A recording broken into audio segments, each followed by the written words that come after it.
โอ้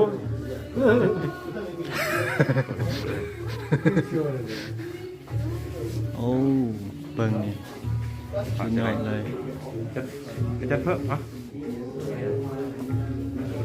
ดี นี่อยู่มิวเซียมจะให้เบิ่งแต่ละภาพพิจารณาเบิ่งเด้อภาพอย่างให้เบิ่งแต่ละภาพผู้ใดอยากรู้ก็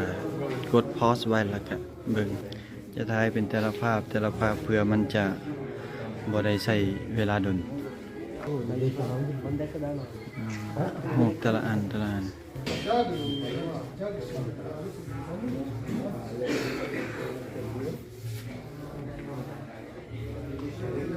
นี่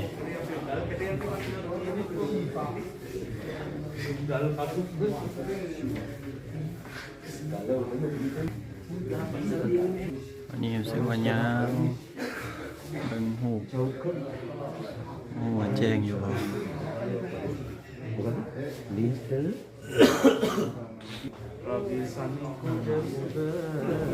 เข้ามาอีกห้องหนึ่งจะเห็นอีกอันนี้อีกอันนี้เพิ่นใส่อันนี้ไว้คือสิเป็นพวกขันน้ำชาพวกขันน้ำอันนี้ก็จะเป็นแบบถ้วยตักกินนี่เนาะมันเป็นหูนี่สิ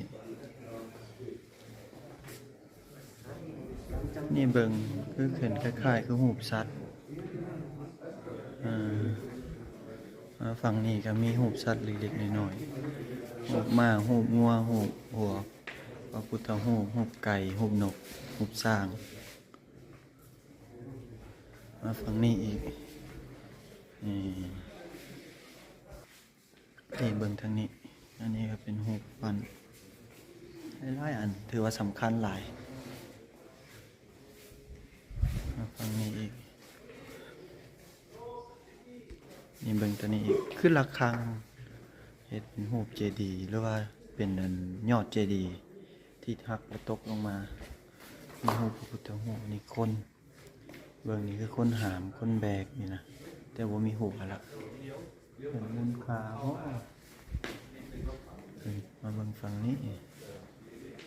ฝั่งนี้นี่เบิ่งแล้วบ่ได้ถ่ายหลายสิไปไว้นี่เพื่อยังให้เห็นหลายบ่อยากเอาลงหลายคลิปแต่ก็คือสิได้หลายคลิปอันนี้มันย่อยเนาะย่อยเบิ่งจังหูยังเป็นเขาเก็บไว้ได้เนี่ยบ่เขาปักซากปักหักพังอย่างต่างๆมาเบิ่งฝั่งนี้พวกขวานพวกผ้าพวก